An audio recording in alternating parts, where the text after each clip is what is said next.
मंजिल उन्हीं को मिलती है जिनके सपनों में जान होती है। मंजिल उन्हीं को मिलती है जिनके सपनों में जान होती है। पंख से नहीं होता साथियों, पंख से नहीं होता, हौसलों से उड़ान होती है।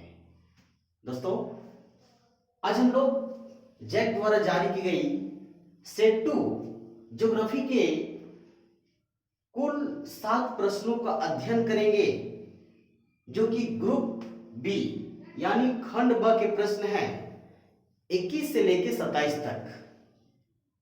तो दोस्तों, आइए हम लोग चलते हैं आज के प्रश्नों की ओर। और ये जो फिल इन द ब्लैंक्स है, खाली जगह को भरने के लिए प्रश्न है। इसके पहले सेट 2 का ही ग्रुप ए यानी खंड ए के प्रश्न जो 1 से लेकर 20 तक है, आप सभी के लिए प्रोवाइड करवा दिया गया है। यदि आप उसे नहीं देखे हैं तो उसका लिंक इस वीडियो के डिस्क्रिप्शन बॉक्स में डाल दिया जाएगा, उसे आप लोग जरूर देखें। आइए हम लोग प्रश्न नंबर 21 की ओर चलते हैं।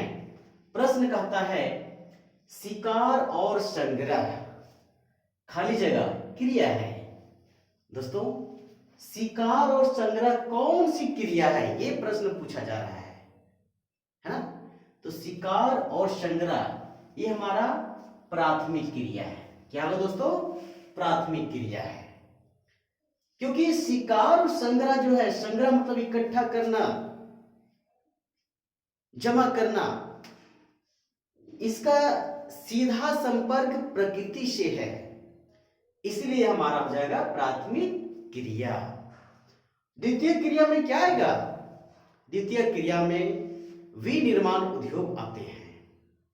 तृतीय क्रिया में क्या आएगा? तृतीय क्रिया में जो विनिर्माण उद्योग से जो पदार्थ उसके स्वरूप में चेंजिंग करके जो पदार्थ बनाए जाते हैं, उसको एक जगह से दूसरे जगह पर ले जाने के जो साधन अपनाया जाता है, उसे हम लोग तृतीय क्रिया में रखते हैं। चतुर्थ क्रिया में क्या आता है? चतुर्थ क्रिया में दोस्तों सेवा क्षेत्र आता है ना। सेवा क्षेत्र यानी कहने का मतलब है जैसे पुलिस स्टेशन यानी थाना, विद्यालय, शिक्षक, ये सभी हमारा चतुर्थ क्रिया में आते हैं। तो आइए इसमें क्या होगा? शिकार और संग्रह हमारा प्राथमिक क्रिया हो जाएंगे। नेक्स्ट प्रश्न 22 नंबर देखिए, खाली जगह है। बस्तियां सड़क, नदी या नहर के किनारे विकसित होती है। यानी प्रश्न पूछा जा रहा है कि किस प्रकार की बस्तियां किसी सड़क, नदी या नहर के किनारे विकसित होती हैं। सड़क के किनारे किनारे बस्तियां बन जाती हैं, या नहर के किनारे किनारे बस्तियां बन जाती हैं, या नदी के किनारे किनारे बस्तियों का बसाया जाता है। उसे हम लोग क्या बोलते हैं? रेखीय बस्ती। क्या बोलेंगे दोस्तों? रेखीय बस्ती, रेखीय बस्तियां। आइए 23 नंबर प्रश्न की ओर देखेंगे।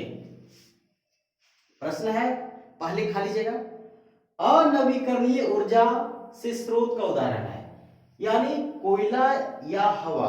यहां पर बताया जा रहा है कि कोयला और हवा में कौन ऐसा संसाधन है जो अनवीकरणीय ऊर्जा का स्रोत है।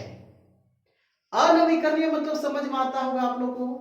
अनवीकरणीय संसाधन का मतलब है साथियों कि जिसका उपयोग बार बार करेंगे तो उसकी पूर्ति पुनः नहीं हो पाएगी, अर्थात जिसके बनने में लाखों करोड़ों वर्ष लग जाते हैं, वो हमारा अनवीकरणीय संसाधन कहलाते हैं। तो हमारा क्या हो जाएगा? कोयला।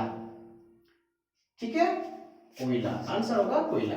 आइए नेक्स्ट प्रश्न, मानव भूतल की उपज है, किसने कहा? यह वाक्य मानव भूतल की उपज है किसने कहा? आपका आंसर होगा एलेन चर्चिल सैंपल, यानी इसको शॉर्ट में बोलते हैं कुमारी सैंपल।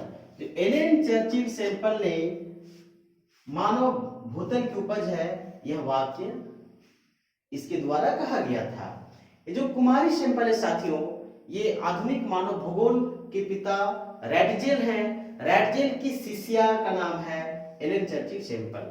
रैटजेल की शिष्या कौन है? Ellen Churchill Semple. ओके, आइए नेक्स्ट प्रश्न, भारत में स्थानांतरित कृषि को के नाम से भी जाना जाता है। साथियों, स्थानांतरित कृषि क्या होती है? स्थान में परिवर्तन करके जो कृषि की जाती है, ये आदिवासियों द्वारा यानी जनजातियों द्वारा की जाने वाली कृषि है, जिसमें ये लोग जंगलों को साफ करते हैं और 3 से 5 वर्षों तक वहां पर खेती करते हैं। वहां की जो राखें होती हैं, उस राख को ये लोग उर्वरक के रूप में यानी खाद के रूप में प्रयोग में लाते हैं और 3 से 5 वर्षों के पश्चात खेती करने के पश्चात उस जगह को छोड़ देते हैं और पुनः नए स्थान में चले जाते हैं। फिर वहां के जंगलों को साफ करते हैं और वहां पर खेती करना शुरू करते हैं। तो ये जो स्थानांतरित कृषि अर्थात स्थान में परिवर्तन कर करके लोग कृषि करते हैं, इसे हम लोग भारत में किस नाम से जानते हैं? ये हमारा होगा झूम कृषि। साथियों, भारत में झूम कृषि यानी कहने का मतलब है उत्तर भारत में झूम कृषि नाम से इसे जाना जाता है। इसी स्थानांतरित कृषि को याद रखेंगे आप लोग, हमारे झारखंड में खल्लू के नाम से जाना जाता है। क्या बोला जाता है साथियों? खल्लू। ठीक है। और केरल में क्या बोला जाता है? केरल में कुमारी बोला जाता है। क्या बोला जाता है? कुमारी बोला जाता है। आइए नेक्स्ट प्रश्न। बुशमैन जनजाति समूह पाए जाते हैं। दोस्तों, ये जो बुशमैन जनजाति है, ये कहां पर पाए जाते हैं? अफ्रीका या एशिया? तो आंसर होगा अफ्रीका। दोस्तों, अफ्रीका महाद्वीप के कालाहारी मरुस्थल, उत्तरी कालाहारी मरुस्थल में बुशमैन जनजाति पाए जाते हैं। नेक्स्ट 27 में है खाली जगह। ये अंतिम प्रश्न है, लेकिन इसके अलावा एक प्रश्न खुद से तैयार किया गया प्रश्न है। 27 में है पहली खाली जगह, उत्तम किस्म का कच्चा लोहा है। साथियों, मैग्नेटाइट या हेमेटाइट, ये दोनों क्या है? लोहा का अयस्क है, जिनसे लोहा की प्राप्ति होती है। अयस्क मतलब होता है कि वे खनिज जिससे धातुओं की प्राप्ति आसानी पूर्वक हो जाए, यानी कम खर्च में अधिक धातु की प्राप्ति हो जाए, वो क्या कहलाता है? अयस्क कहलाता है। तो उत्तम किस्म का कच्चा लोहा कौन है? मैग्नेटाइट, क्योंकि मैग्नेटाइट से अधिक मात्रा में धातु की प्राप्ति होती है, लगभग 72%। नेक्स्ट, ये जो 28 नंबर अंतिम प्रश्न है साथियों, खाली जगह है कोयला के प्रकार नहीं है। इनमें बताना है कि इनमें कोयला के प्रकार कौन नहीं है। तो कोयला के प्रकार आप लोग जानते होंगे, एंथ्रासाइट, बिटुमिनस, लिग्नाइट और पीट कोयला। 4 प्रकार, एंथ्रासाइट, बिटुमिनस, लिग्नाइट और पीट कोयला। पीट कोयला को हम लोग घटिया कोयला के नाम से जानते हैं। एंथ्रासाइट जो किस्म का जो कोयला होता है साथियों, वो उच्च कोटि का कोयला होता है, जो पूरा विश्व में सर्वाधिक यूएसए यानी यूनाइटेड स्टेट ऑफ अमेरिका में पाया जाता है। भारत के मात्र जम्मू कश्मीर और झारखंड के राजमहल क्षेत्रों में पाया जाता है। अंतिम प्रश्न देखेंगे 28 में खाली जगह है। हाँ, वही प्रश्न है, इनमें से तो बताइए कोयला प्रकार कौन नहीं है। देखिए, एंथ्रासाइट या बॉक्साइट। बॉक्साइट क्या है?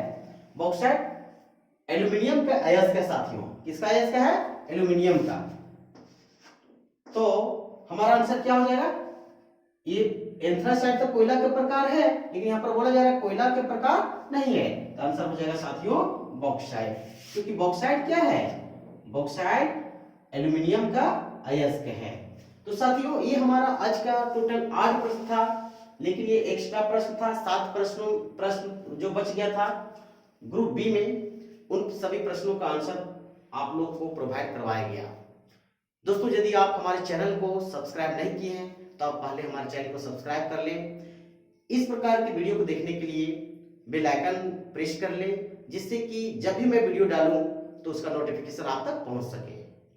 दोस्तों, यह वीडियो आपको अच्छा लगा होगा, प्लीज एक बार लाइक अवश्य करें। बहुत बहुत धन्यवाद।